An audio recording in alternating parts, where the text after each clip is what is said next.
سلامونه لیکل دوستانو راځي هغه موضوع تاسو دوباره نن تشریح کوم چې خپل د نیویارک ټایمز له خوا نه دا نشر شوی دی او هغه ویل دي چې هغه تیر ونه چې کوم یو اس سی اس او ډي ایچ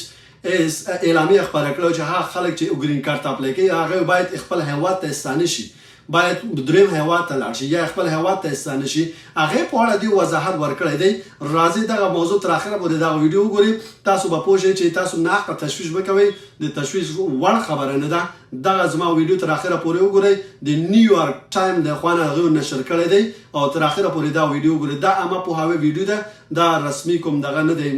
تاسو کولای شئ چې بیا وکیلانو سره کینئ هغه نه هم مشوره وغواړئ د کورنۍ امنیت وزارت ډي ایچ اس او یو اس سی اس وروسته له پراخو نیوکو او ګډوډۍ څخه وضاحت ورکړي چې ګواکې د ګرین کارت د پروسې په اړه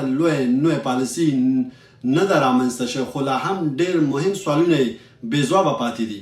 څه پېښ شوه په د 2016 کال د مۍ په 22 یو اس سی اس یو لارښوونه خپره کړه چې پکې ویل شوي وو هغه کسان چې په موقتي ویزو په امریکا کې دي او غواړي ګرین کارت ته ترلاسه کړي باید عموما خپل اصلي هیواد ته ستانه شي او د امریکا له سفارت یا قونسلګرۍ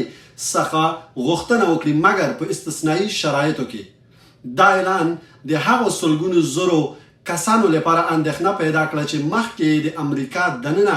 اجسټمنټ اف سټیټ له لارې ګرین کارت ته غوښتنلیک ورکولی شو اوس ډي ایچ اس څه وایي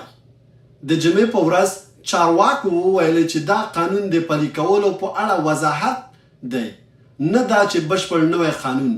هغوی ټینګار وکړه چې د هرې دوسیې پریکړه به د ښځې له شرایطو سره سم کیږي او لا هم د یو اس سی اس افسرانو ته د اختیاري پریکړې صلاحیت شته دی ولې لا هم خلک اندېښمن دي ولې اندېښمن دي ستونزه دا ده چې حکومت لا تر اوسه په واضح ډول نه دی ویلی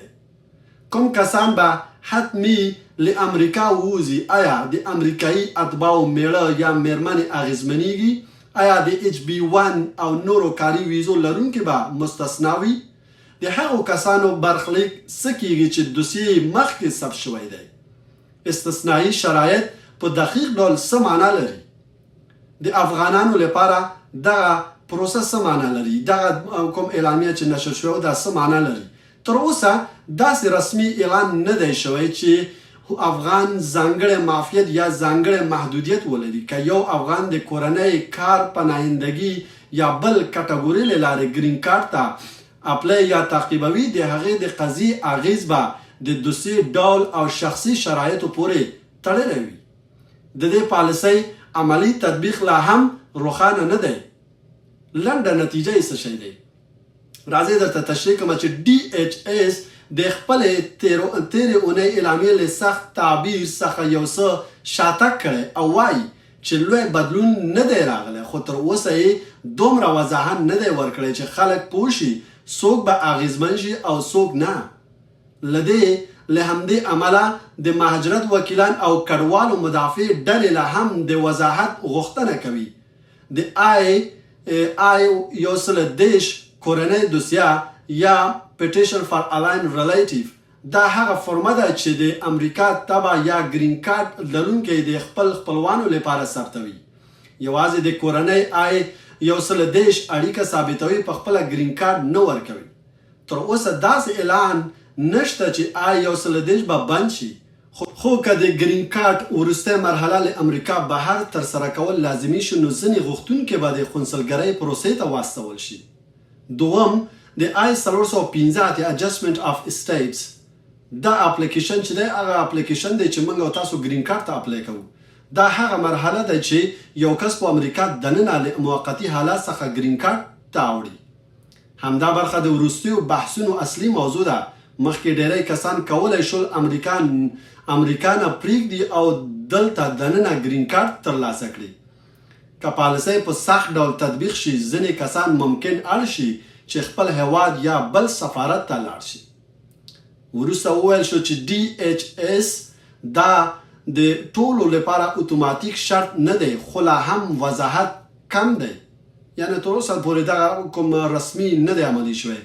دریم د افغان اساوي پروګرام یعنې سپیشل امیګریشن ویزا د هغو افغانانو لپاره دی چې له امریکا ځواکونو یا حکومت سره کار یې کړی تر اوسه کوم رسمي اعلان نشته چې د ایس آی وي پروګرام لغوه شوی وي خو د امنیتي ارزونو او پروسس وختونه له امله ځینې دوسیې ځنډېدلی شي د ایس آی وي لرونکو لپاره لا هم ځانګړي قوانین او استثناوي موجودې دي. څلورم پناهندګي یا اسایلم هغه کسان دي چې سیاسي پناهندګي اخلي. که یو افغان په امریکا کې پناه ترلاسه کړي او معمولا یو کال وروسته د گرین کارت غوښتنه کولی شي. تر اوسه داسې نه دی ویل شوي چې منل شوی پناه غوښتونکي باید افغانستان ته ستانه شي. دوستانو دا وروستی پریکړه وه چې یو اس سی آی خپله صفحې نه نشر کړی و خو هغه ویلي دي چې تر اوسه پورې دغه من واضح ډول تاسو دباره نه دی ویل شوي چې دغه خلک به امریکا نه وځي او دغه خلک باید امریکا کې پاتې شي. نو دا هغې ویلي دي چې مثال دا کوم تر اوسه پورې رسمي نه دی دغه شوی ترسره شوی خو تاسو باید هغې ته اعلامیې ته باید په تمه اوسئ چې هغې کوم اعلان کوي آیا دغه کوم خلکو دپاره دی آیا دې نه وروسته چې کوم کسان راځي هغې خلکو دپاره به دغه کارونه ترسره کیږي که نه کوم کسان چې داخل د امریکا کې اوس فعلا دي او گرین کارټونو ته یې اپلای کړی دی دا هغو باندې هم تطبیق کیدی شي او که نه نو دغې په اړه هغو کوم واضح موضوع نه دی ذکر کړی چې ویلي چې دغه موضوع چې دی دیو پورې هم اړه لري. نو دغه کومه واضح موضوع نه ده او تاسو تشویش ورته مه کوئ. ډېری افغانان په دغې اعلامیې سره په تشویش شوي دي او ویلي دي چې مثال زموږ کیس به څنګه کیږي یا موږ به بیرته بل هیواد ته استول کیږو یا خپل هیواد ته به استول کیږو او که نه خو دغې په اړه یو اس سی آی یا ډي ایچ ایس کورنۍ امنیت وضاحت نه دی ورکړی. تاسو هیڅ کله تشویش مه کوئ مخکې د هغې نه چې هغې کوم اعلامیه لا نه دی نشر کړی او تاسو ځان